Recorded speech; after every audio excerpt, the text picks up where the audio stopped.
আসসালামু আলাইকুম। SSC general ম্যাথের আজকে এমন একটি এমসিকিউ সলিউশন করব যেটা আপনারা স্ক্রিনে দেখতে পাচ্ছেন। এই ম্যাথটাকে যদি কেউ এমসিকিউ সলিউশন করে পরীক্ষা হলে দিতে চায় তাহলে তার করে করে বের করতে মোটামুটি বেশ সময় লেগে যায়।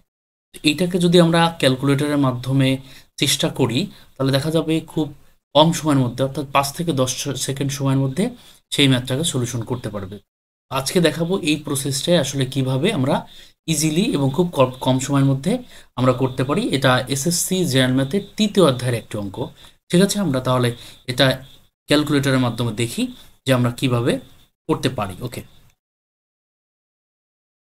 তো বিষয়টা হচ্ছে প্রশ্নটা যা ছিল সেইটা হচ্ছে আমরা এখানে দেখতে পাচ্ছি। এবং আমি যদি একটু দেখাই, অনেকেই এগুলো অনেক সময় বলে যে এটা হচ্ছে ক্যালকুলেটর ইকুয়েশন ফাংশন দিয়ে করা যায়।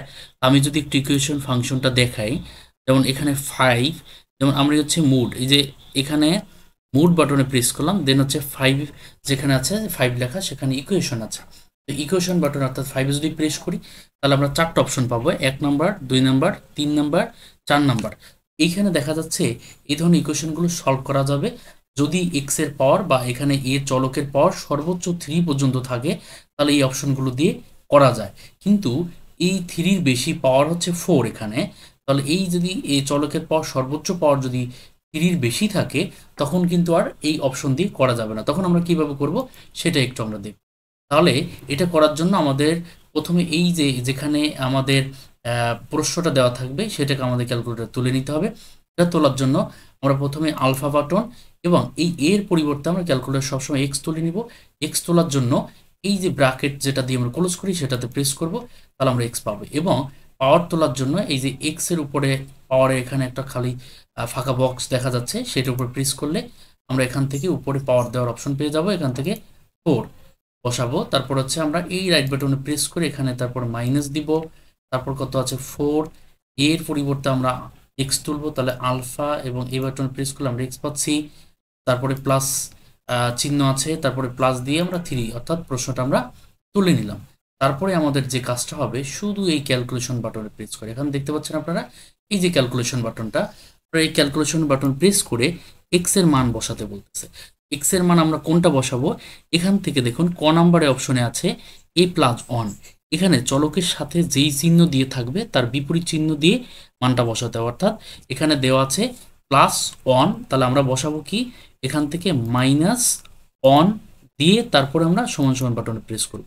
করলে যদি 0 আসে তাহলে এটাই হবে উত্তর, আমাদের এটাই হবে এই যে এখানে যে রাশিটা আছে তার একটি উৎপাদক। এখানে আসছে কত, আমরা যখন এখানে এ প্লাস অন ছিল তখন আমরা এখানে প্লাস অন ছিল তাই তার উল্টো করে চিহ্ন উল্টো করে মাইনাস অন বসেছে, আসছে রেজাল্ট আসছে কত 8।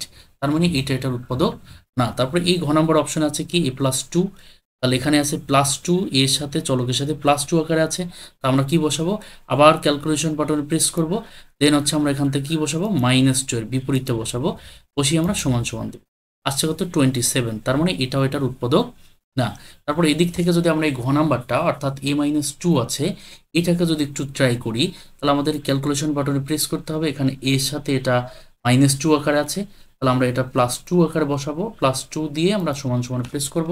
এখানে আসতেছে 11, তার মানে এটাও 0 হয় না, অতএব এটা আনসার না। তাহলে আমরা বুঝতে পারতেছি যেটা ক নম্বর আনসার হবে। তারপর আমরা একটু এটা প্রশ্নে আসলে আমরা একটু সলিউশন করে দেখবো আসলে এটা হয় কিনা 0। ওকে, ক্যালকুলেশন বাটন আমরা প্রেস করি এবং এখানে কি আছে A-1, অর্থাৎ এখানে -1 থাকলে তার বিপরীত অর্থাৎ +1 বসাবো, বসে আমরা সমান সমান দেবো। দেখুন এখানে 0 আসছে, তার মানে এই যে A-1 অর্থাৎ খ নাম্বারটা আমাদের কাঙ্ক্ষিত উত্তর হয়ে যাবে। ঠিক আছে, আশা করি আপনারা বুঝতে পারছেন। তো আজকে এ পর্যন্তই থাকবে, ধন্যবাদ সকলকে। সালাম।